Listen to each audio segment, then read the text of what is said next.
Hello and welcome to the Harbridge and Cross training program on return to work, roles, responsibilities, program and forms. Version 1.0. Harbridge and Cross is committed to your health and safety and believes in order to be effective, health and safety must be cultural and expressed at all levels of the organization. This is our agenda for today. First, we'll discuss the roles and responsibilities of all workplace party members. Next we will review definitions and legislative requirements including what is an accident, what is an incident, and regulatory reporting requirements, followed by how to report a workplace injury. WSIB report forms, our communication plan and methods, duty to accommodate and our modified duties program, return to regular duties, guidelines to confidentiality, program evaluation, and lastly, a review of evaluation of knowledge comprehension test. Roles and responsibilities. At Harbridge and Cross there are no free lunches, everyone has a job to do. Beginning with senior management, their roles include: review guidelines of the Return to Work program annually and apply changes as required. Recognize and understand your duty to cooperate in the RTW process and develop written RTW policy and procedures. Educate all workers in the RTW program including steps for reporting injuries and illnesses relating to work activity, provide adequate support and resources for the safe return to work and ensure workers are adequately trained on their rights and responsibility with respect to the Return to Work program and access to modified duties. Supervisors are required to report all work-related injuries to the Health and Safety Department within 24 hours of the event. Work with the RTW team including the injured worker to develop an appropriate RTW plan. Advise the injured worker that modified duties are available. Support the accommodation program by identifying suitable work for the injured worker that is meaningful and productive or assist in arranging a return to pre-injury duties. Assist and support the creation of modified work by identifying duties that can be performed within the limitations and restrictions of the injured worker. Maintain communication and monitor the RTW program's effectiveness with the injured worker via holding regularly meetings. Health and safety coordinators are required to complete the Form 7 and accident package within 3 days of learning of the injury, illness, occupational disease. Send the Form 7 to WSIB within 7 days of learning of the workplace injury. Collect and retain a copy of Form 6, Form 7, FAF and all other documents relating to a workplace injury. Provide support to the supervisor and injured worker with respects to the RTW process. Participate in return to work meetings between the supervisor and the injured worker and establish written goals and objectives for safe and effective return to regular duties. The injured worker is required to participate and cooperate in the RTW program. Report all workplace accidents immediately to your supervisor. Complete the WSIB Form 6 report and provide a copy to the safety department or supervisor immediately. Request that the healthcare provider provides a completed Form 8 or FAF during visit. Provide a copy of the WSIB Form 8 and FAF to the safety department or supervisor immediately. Maintain contact and communication with the RTW team throughout the entire process. Complete all documents required by WSIB and provide a copy to the safety department or your supervisor.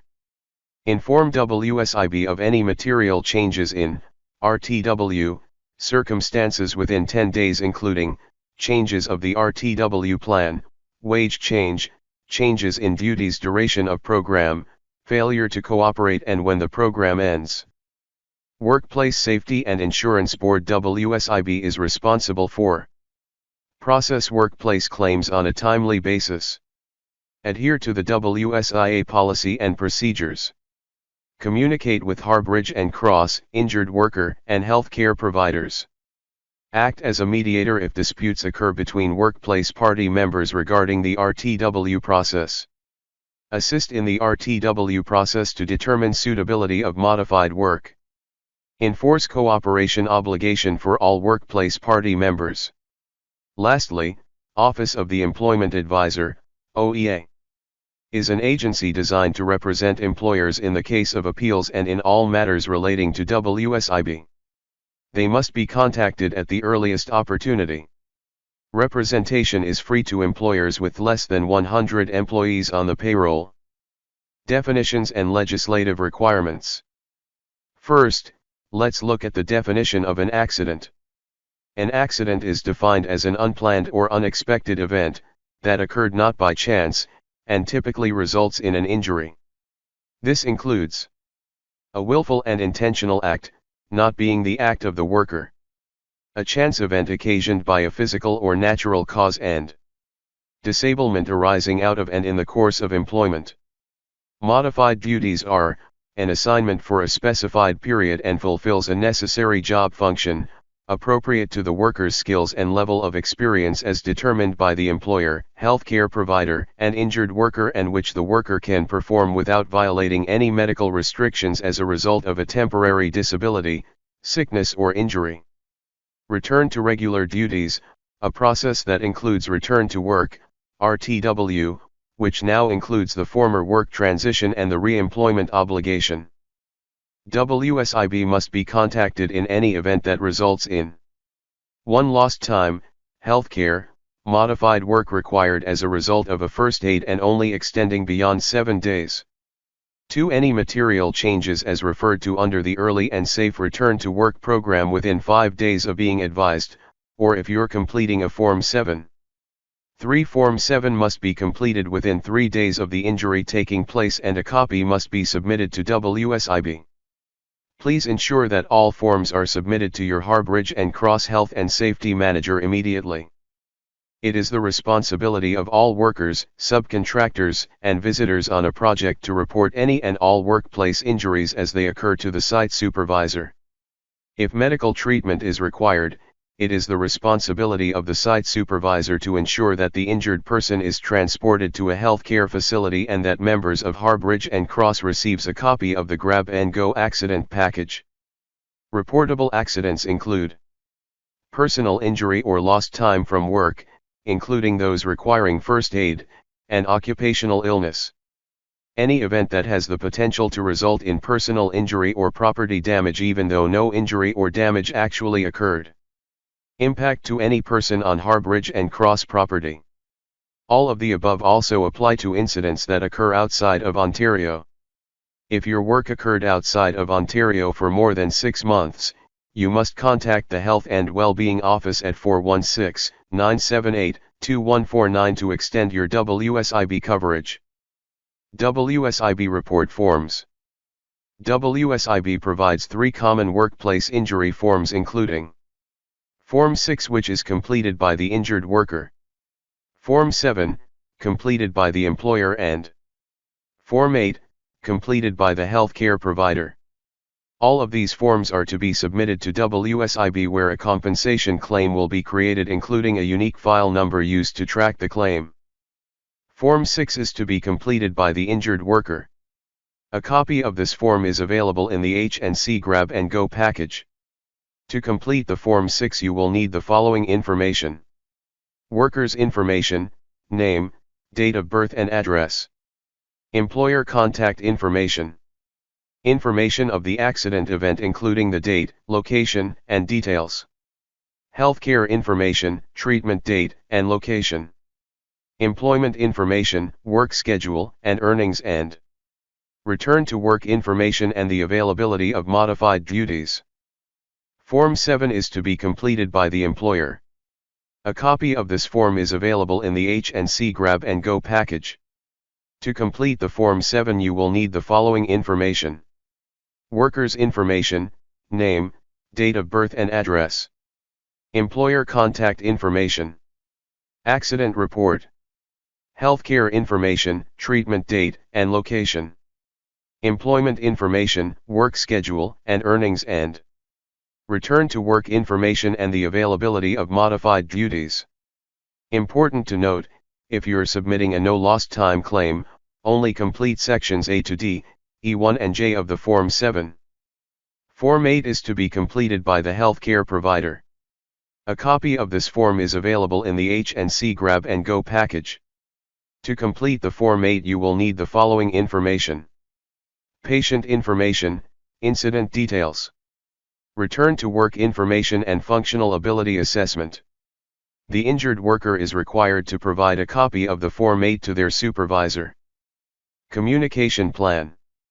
When receiving a copy of the accident package, it is the responsibility of the health and safety manager, site supervisor, and RTW team to facilitate an all-levels communication between the injured worker and WSIB. The flowchart below outlines the communication channel and decision process. When the accident package is received, the safety manager is responsible for reviewing the file and ensuring all documents and information is completely filled out. Any missing items or information will be sent back to the site supervisor to complete. Next, the safety department will complete the Form 7 using the information within the accident package and submit to WSIB within 7 days of being notified of the event. The safety department will communicate all claims information between Harbridge and Cross and WSIB. WSIB is responsible for reviewing all claim information and will issue an approval or dispute of the claim to all respondents including the injured worker and the safety department. During the claims process it is absolutely critical that all members participate in the return to work process and cooperate with all modified duties, safe return work plans and functional limitation plans. All claims disputes must be reviewed by the WSIB case manager. If decisions are not satisfied by either party, they may be referred to the WSIB board. A final appeal process may be issued to OSIAT where a binding decision is made. Duty to accommodate. It is the responsibility and duty of Harbridge and Cross to offer and provide modify work to our injured team members.